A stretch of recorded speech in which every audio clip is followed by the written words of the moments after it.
Hello friends and my dear student, pharmaceutical analysis BP 102 T के इस video में हम लोग रिडॉक्स टाइट्रेशन के एक और type titration involving potassium iodate के बारे में बात करेंगे। इस वीडियो में हम लोग इसके इंट्रोडक्शन के बारे में बात करेंगे, इसमें जो रिएक्शन हमारी इन्वॉल्व होती है उसके बारे में बात करेंगे, preparation and standardization of iodate वो सोल्यूशन के बारे में बात करेंगे, और इस वीडियो के लास्ट में हम लोग इसके एप्लीकेशंस के बारे में डिटेल में बात करेंगे। मेरा नाम है डॉक्टर मेहताब सिंह। तो चलिए शुरू करते हैं। तो अगर हम लोग यहाँ पे टाइट्रेशन इन्वॉल्विंग पोटेशियम आयोडेट के बारे में बात करते हैं तो इसको हम लोग यहाँ पे आयोडेटोमेट्री भी कहते हैं। तो अगर हम लोग यहाँ पे पोटेशियम आयोडेट के फार्मूले के बारे में बात करते हैं तो ये हमारा होता है KiO3, हमारा इसका फार्मूला होता है। तो इस प्लेस पे अगर हम लोग इसकी डेफिनेशन के बारे में बात करते हैं तो हमारा ऐसा टाइट्रेशन जिसमें हम लोग जो पोटेशियम आयोडेट है उसको एज एन ऑक्सीडाइजिंग एजेंट जहाँ पे उपयोग करते हैं उसको हम लोग यहाँ पे पोटेशियम आयोडेट का टाइट्रेशन कहते हैं, या इसको हम लोग सिंपली एक तरह से आयोडेटोमेट्री भी यहाँ पे कहते हैं। तो आसान तरीके से कह सकते हैं कि अगर हमारा कोई टाइट्रेशन है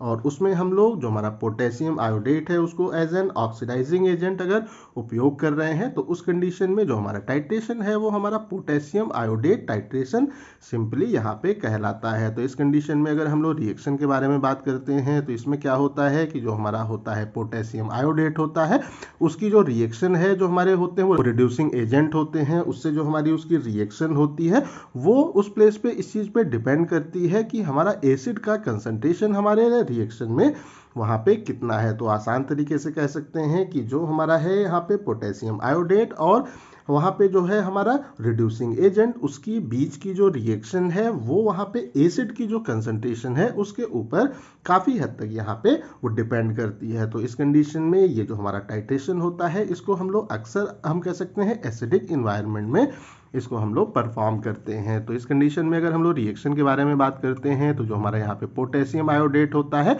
वो जो हमारा होता है यहाँ पे पोटेशियम आयोडाइड उसके वो साथ में एसिडिक इन्वायरमेंट में जब इसकी रिएक्शन होती है तो ये क्या करता है कि यहाँ पे ये हमें एक तरह का फ्री आयोडीन हमें प्रोवाइड करता है। तो इस कंडीशन में जो यहाँ पे हमारी फ्री आयोडीन होती है वो लिबरेट होती है, उसका फिर हम लोग यहाँ पे टाइट्रेशन करते हैं स्टैंडर्ड जो हमारा सोडियम थायोसल्फेट का सोल्यूशन होता है उसको यहाँ पे उपयोग करके फिर हम लोग इसका यहाँ पे टाइट्रेशन करते हैं। तो इस कंडीशन में जो हमारा एंड पॉइंट है उस पर हमें इस प्लेस पे एक तरह से क्या रिएक्शन देखने को प्राप्त होती है। तो इस कंडीशन में जो हमारा आयोडीन होता है वो जब हमारा जो होता है सोडियम थायोसल्फेट उसके साथ में जब रिएक्ट करता है तो ये यहाँ पे फॉर्म करता है वो सोडियम टेट्राथियोनेट को फॉर्म करता है, और इस प्लेस पे ये फॉर्म करता है सोडियम आयोडाइड को यहाँ पे फॉर्म करता है। तो इस कंडीशन में क्या होती है कि जो हमारा होता है सोडियम आयोडाइड ये हमें यहाँ पे एक तरह का कलरलेस फॉर्म में देखने को प्राप्त होता है। और इस कंडीशन में अगर हम लोग बात करते हैं तो जो हमारा होता है पोटेशियम आयोडेट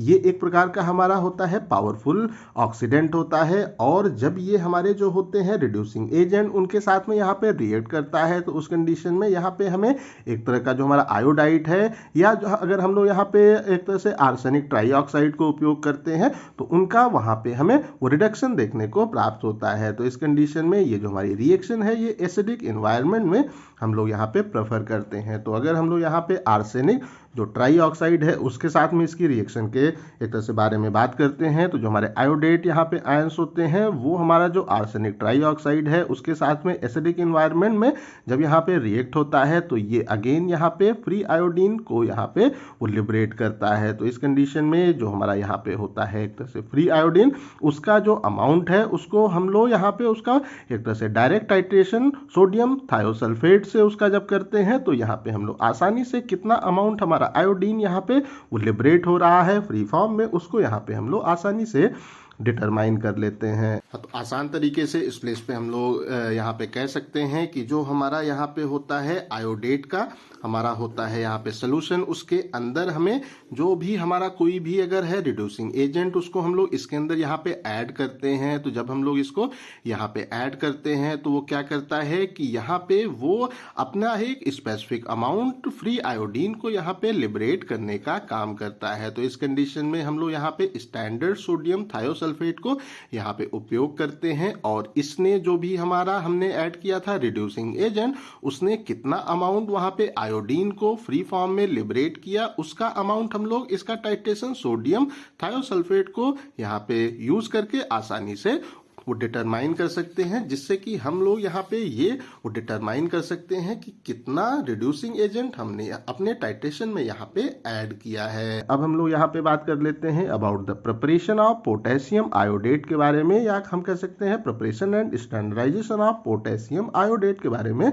अब हम लोग यहाँ पे बात कर लेते हैं। तो अगर हम लोग इसके यहाँ पे प्रिपरेशन के बारे में बात करते हैं, तो जो हमारा पोटेशियम आयोडेट होता है ये हमें हाईली प्योर फॉर्म में देखने को प्राप्त होता है। तो इस कंडीशन में क्या होता है कि जो हमारा पोटेशियम आयोडेट है ये यहाँ पे हाईली हम कह सकते हैं कि प्योर फॉर्म में है। तो इसका जो रिक्वायर्ड हमारा वेट होता है उसको हम लोग वो सिंपली यहाँ पे जो हमारा रिक्वायर्ड वॉल्यूम है उसमें यहाँ पे डाइल्यूट करने का काम करते हैं, कि मीन्स जो भी हमारा रिक्वायर्ड अमाउंट हमारा पोटेशियम आयोडेट का है उसको हम लोग वेट कर लेते हैं, और फिर उसको हमें जितना ml वहां पे बनाना होता है उतना ml जो हमारा वाटर है उसको उपयोग करके हम लोग आसानी से एक इसका स्टैंडर्ड सोल्यूशन यहाँ पे प्रिपेयर कर सकते हैं। अब हम लोग अगर यहाँ पे इसके स्टैंडर्डाइजेशन के बारे में बात करते हैं, तो इस कंडीशन में क्या होता है कि हम इस पे जो हमारा होता है यहाँ पे पोटेशियम आयोडेट उसका एक जो स्पेसिफिक हमारा होता है वॉल्यूम उसको हम लोग सबसे पहले यहाँ पे वो ले लेते हैं। उसके बाद में इसमें हम लोग एक्सिस अमाउंट में पोटेशियम आयोडाइड को यहाँ पे ऐड करते हैं और यहाँ पे हम लोग HCl को ऐड करते हैं। तो जब हम लोग इसके अंदर जो पोटेशियम आयोडाइड है उसको यहाँ पे ऐड करेंगे और HCl को यहाँ पे ऐड करेंगे, तो क्या होगा कि हमें जो फ्री आयोडीन है वो यहाँ पे लिबरेट होते हुए अपने टाइट्रेशन में देखने को प्राप्त होगी। तो ये जो हमारी फ्री आयोडीन है इसका जो टाइट्रेशन है वो हम लोग यहाँ पे जो सोडियम थायोसल्फेट हमारा स्टैंडर्ड होता है उसको यहाँ पे उपयोग करके हम लोग फ्री आयोडीन वो कितना लिबरेट कर रहा है उसको यहाँ पे हम लोग वो सिंपली डिटरमाइन कर लेते हैं। और इस प्लेस पे जो हमारा टाइट्रेशन है वो हम लोग तब तक करते हैं जब तक कि हमारा जो वहाँ पे सोल्यूशन है उसका जो कलर है वो हमें कलरलेस देखने को प्राप्त नहीं होता है। तो इस कंडीशन में आसान तरीके से कह सकते हैं कि जो भी हमने जो हमारा था पोटेशियम आयोडेट का हमने सोल्यूशन प्रिपेयर किया था उसका स्पेसिफिक